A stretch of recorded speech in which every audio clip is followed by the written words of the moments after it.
Olá, turma, professor, que a graça e a paz do nosso Deus esteja sobre a vida de vocês, uma alegria para a gente. Eu, Plínio e Miriam, hoje poder falar um pouquinho sobre a vida de Tomás de Aquino. Nós, como grupo, fizemos algumas pesquisas e a gente gostaria, nesse tempo que a gente tem aqui para poder compartilhar nesse vídeo, podendo ter um bate-papo aqui sobre a vida de Tomás de Aquino. E eu queria a começar relatando um pouquinho sobre a vida de Tomás de Aquino, quem foi ele, um breve panorama, contar um pouquinho do que foi a vida dele. Depois a Miriam e o Plínio vão aprofundar em algumas questões que a gente considera um pouco importantes também ao trato da vida dele. Mas Tomás de Aquino nasceu em um feudo em Rocaseca, na Sicília, em 1225.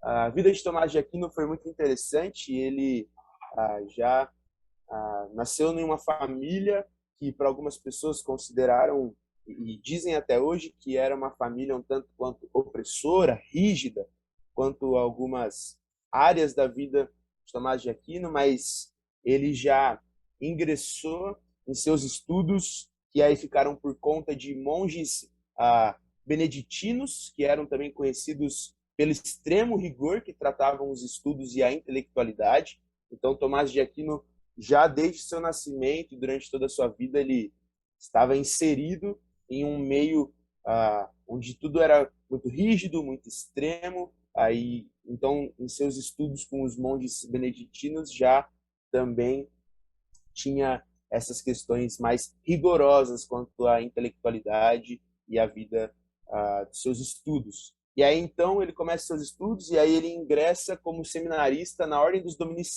Dominicanos, ali por volta de 1244. A vida de Tomás de Aquino, como um todo, ela foi dedicada basicamente ao estudo e ao ensino da filosofia e da teologia. E aí, as nossas pesquisas vão dizer aí que Tomás de Aquino tem para mais de 60 livros, 60 obras escritas. Então, realmente aí uma vida dedicada aos estudos, dedicada ali ao ensino e essa reprodução dos conceitos e conteúdos que Tomás de Aquino adquiriu conforme a sua vida, ele reproduziu isso, todos esses conceitos aí, por mais de 60 livros, 60 obras escritas. A gente às vezes não tem pique nem para escrever 2 páginas de resenha, o cara foi lá e então escreveu mais de 60 livros inteiros. Então, realmente, Tomás de Aquino foi um homem muito sábio, muito inteligente. A gente sabe que isso também se deu por conta de toda a sua criação, por conta dessa rigidez, esses estímulos que ele desde pequeno. Isso com certeza cooperou muito para a vida dele. Por volta de 1245, Tomás de Aquino se muda para Paris, né, continuando ali seus estudos, continuando como seminarista. E aí, em Paris, ele foi um seminarista do célebre, conhecido na época, o padre chamado Alberto Magno, ou Santo Alberto Magno, onde ali ele estudou em 1245. Tempos depois, ele passou um tempo em Colônia, na Alemanha, ali por volta de 1248 e 1252, onde ele volta depois para Paris, onde ele retoma seus estudos, suas pesquisas acadêmicas, onde ali Tomás de Aquino tinha um foco, um objetivo de adquirir o título de doutor, conseguir ali seu doutorado em teologia, que foi algo que ele conseguiu concluir em 1259. Então, de 1259 a 1274, mais ou menos, Aquino ele se dedicou aos ensinos. Então, ele lecionou em vários monastérios, e como ele estava ali na França, ali em Paris, especificamente monastérios franceses, mas também ele também lecionou em outros monastérios italianos. E aí, em paralelo a isso, com suas atividades aí no meio docente, ali, então, Tomás de Aquino desenvolveu uma notável pesquisa filosófica que a gente sabe que resulta em algumas das escritas mais importantes aí, entre eles que a Miriam, não vou dar spoiler aqui, que a Miriam vai falar depois, mas a Suma Teológica é um exemplo delas. Mas foi ali depois do seu título de doutorado que Tomás de Aquino, já com uma boa bagagem de conhecimento, de estudos, ele começou a produzir uma das suas obras mais importantes. E, por fim, Aquino também foi um dos grandes responsáveis pela reintrodução da filosofia aristotélica na Europa, ali no mundo europeu, no mundo do pensamento europeu, uma vez que durante muitos anos a filosofia aristotélica acabou ficando no esquecimento por conta de uma proibição que veio dos católicos, né, em direção aos estudos e escritos filosóficos e gregos que eles consideravam como estudos de uma pessoa pagã. Então, os estudos da filosofia de Aristóteles ficaram ali proibidas por conta da Igreja Católica. E aí, então, só trazendo para fechar aqui um pouquinho sobre a vida de Aquino, ele teve três grandes influências, né, na sua vida, que foram aí grandes cooperadores para todo o seu desenvolver de construção de conhecimento, fora o padre Magno, que foi um dos grandes responsáveis. Ele teve três grandes influências, que foi Agostinho e Platão, porque também Tomás de Aquino foi fortemente influenciado pelo patrístico, o famoso Agostinho de Hipona, mas então os pensamentos de Platão e de Agostinho foram muito vívidos na vida dele e cooperaram para o conhecimento, a construção da teologia e todos os elementos da filosofia grega, e tanto para Agostinho quanto para Platão eram importantes. E aí, então, Tomás de Aquino não se prende à escolástica, então, mas sim ele leva os seus estudos para uma linha mais aristotélica, em toda essa pegada de estudos da vida de Tomás de Aquino. E aí, então, Aristóteles sendo o outro grande influente na vida dele.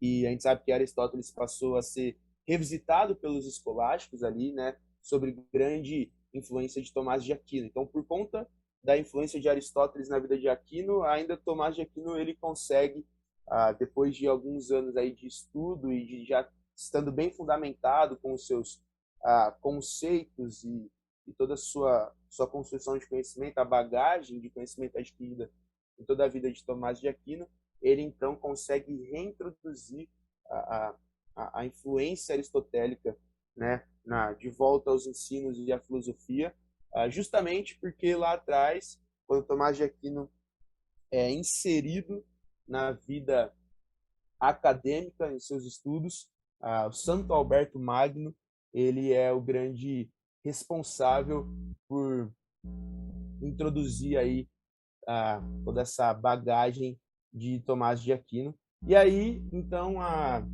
Tomás de Aquino falece em 7 de março de 1274, na Itália. Então, ficou ali bem restrito a sua vida depois, já no mundo acadêmico, entre França e Itália.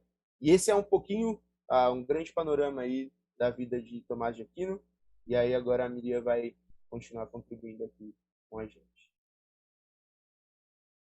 Bom, nós vimos agora que Tomás de Aquino foi um grande estudioso, um ávido escritor, e ele produziu muitas obras. Entre elas estão preces, sermões, Suma contra os gentios, Suma teológica, exposição sobre o credo, o ente e a essência, compêndio de teologia, comentários ao Evangelho de São João, comentários da Epístola de São Paulo, comentários às sentenças. Entre as suas obras que mais se destacam são a Suma Teológica e o Ente e a Essência. A Suma Teológica é a obra que trata da existência de Deus, da natureza, do homem e da moralidade. Nessa obra é que são encontradas as 5 vias que provam a existência de Deus. O Ente e a Essência, Aquino resolve questões metafísicas com base na filosofia aristotélica e propõe que existem 2 categorias lógicas distintas entre a ente e a essência. Enquanto a essência propõe a denominar as coisas apontando o que é cada ser, o ente é o próprio ser. Agora eu vou passar para o Plínio, que vai dar continuidade. Obrigado, Miriam. Gente, agora eu vou falar sobre algumas contribuições aí de Tomás de Aquino, tá? E depois fazer uma aproximação, uma espécie de análise aí sobre o que diz a teologia reformada tendo em vista algumas resoluções aí do Tomás de Aquino, tá? Uma das maiores contribuições dele foi a teoria do conhecimento. O Tomás de Aquino, ele reconheceu a importância do conhecimento natural humano, que é adquirido através dos sentidos, né? Dessa percepção dos sentidos, da imaginação, do intelecto. Ele afirmava que o conhecimento ele começava por essa experiência sensível, né? Passava aí pela fantasia, pela imaginação e chegava até a apreensão de coisas mais abstratas. Ele valorizava o raciocínio indutivo como uma condição aí para você se obter, né? O conhecimento. E isso se processa, né, a partir da observação de fatos singulares, começa de particulares e vai até ideias aí mais universais, né? Outra grande contribuição foi o trabalho dele para elucidar a relação entre fé e razão, né? Razão e filosofia são auxílio aí da fé e da teologia, é o que ele vai dizer. O esforço vai mais ou menos na direção de afirmar que a fé cristã ela tem uma teologia fundada na revelação e uma filosofia ancorada no exercício da razão, e que essas duas coisas elas se fundem como uma espécie de síntese, né? Ou seja, a fé e a razão elas são mantidas unidas e ambas têm em comum a orientação, né? Apontar aí em direção a Deus. E ele diz isso exatamente por defender que existe uma única verdade, a mesma para a fé e para a razão. Ele afirmou que Deus não limita a salvação às capacidades intelectuais elevadas, né? Isso não é uma condição, e que quando falta razão, a revelação supre. Mas ele também enfatizou que a investigação racional ajuda aí a compreender melhor as coisas que a gente aceita pela fé, tá? Tomás de Aquino, ele acreditava que há verdades que a fé aceita e que a razão pode demonstrar sim, e são coisas que indispensáveis, né, necessárias para a salvação. E que por isso a existência de Deus é tema tanto da teologia como da filosofia, mesmo que cada área aí faça caminhos diferentes e construa conhecimento a partir de métodos e categorias diferentes, fazendo aí o seu próprio caminho, mas ambas levam aí as mesmas resoluções, tá? Ele trabalhou a diferença entre o que a gente pode saber de Deus pela razão e o que a gente pode saber dele unicamente pela revelação dada na Bíblia. Então, existe essa distinção, né? O que a razão alcança e os limites da razão, que exige aí uma ação de Deus, que é pressuposto da revelação, né? E ele diz que o instrumento é a Bíblia. Pela razão, ele vai dizer que se tem algumas ideias sobre Deus, como que ele existe, que ele é perfeito, que é bom, que não muda, que ele está em toda parte, que ele é eterno, que ele é único. Mas ele também afirmou que a razão é incapaz, né, de demonstrar algumas verdades que são mais específicas aí cristãs sobre Deus, né, como o caráter trino de Deus e a sua condição aí de Salvador por meio de Cristo, tá? Essas verdades só podem ser conhecidas por meio da revelação. Tomás de Aquino, ele também é muito conhecido por ter desenvolvido na sua Suma Teológica aí as 5 vias da existência de Deus. O Pedro e a Miriam já destacaram isso daí. E essas 5 vias é o motor imóvel, a causa eficiente, o ser necessário e seres contingentes, ser perfeito e a finalidade dos seres, tá? Tomás de Aquino, ele foi muito mal compreendido no que diz respeito a essas 5 vias. Existe uma série de estudiosos aí, filósofos que analisam essas obras e a maioria deles não concordam aí com algumas posições que pessoas vão afirmar a respeito disso. Algumas pessoas zombaram dele, dizendo que essas 5 vias não provam a existência do Deus cristão. Mas ele vai dizer que o objetivo não é provar a existência de Deus, mas provar o que todos entendem ser Deus, né? Ele deixou claro que o objetivo dessas 5 vias não é outro senão mostrar a existência de uma causa primeira, né? É como se fosse o pontapé inicial e não a conclusão final. Ele acreditava que esses argumentos e provas aí convenceriam incrédulos da existência de Deus, mas também sabia que o pecado impede que o descrente aí pense de modo objetivo, né, a respeito de Deus. O que vão dizer, e o que parece, tá, é que o objetivo dele, sendo um professor, ele era muito mais aí consolidar a fé dos estudantes de teologia do que convencer céticos a respeito de Deus, tá? Tomás de Aquino também é muito conhecido pela articulação no assunto natureza e graça. Para Tomás de Aquino, A graça diz respeito às questões sobrenaturais ligadas aí à salvação. A salvação, né, a revelação e a natureza está associada à ordem e leis que governam o mundo criado. A natureza seria uma ferramenta da graça, é o que ele vai dizer, mas que possui aí poderes próprios, tá? Leis próprias. É uma natureza autônoma. Essa é uma tentativa de entender de que maneira os fatos e os acontecimentos eles podem ser interpretados tanto do ponto de vista natural quanto de um ponto de vista sobrenatural revelado. Em resumo, a natureza é real, é criada por Deus e não apenas demonstra perfeição, bondade e a realidade em si mesma, mas ela acaba apontando para algo que vai para além dela, tá? Outra grande contribuição aí de Tomás de Aquino foi o detalhamento que ele chamou de lei natural. Isso aqui está associado, gente, ao argumento de que a razão pode comunicar alguns absolutos morais, tá? É como se fosse regras basilares que pode ser percebida e aprendida a partir da observação aí de leis naturais, tá? E ele diz que isso é válido aí para todos os tempos, em todos os lugares. Ele acreditava que a razão ela é capaz de levar o homem e os seres humanos a algumas resoluções por meio dessa lei. E ele vai dizer que o bem deve ser praticado, isso a gente percebe nas leis da natureza, o mal deve ser evitado, os seres humanos devem preservar a si mesmos, procriação e educação são coisas boas, os seres humanos devem buscar aprender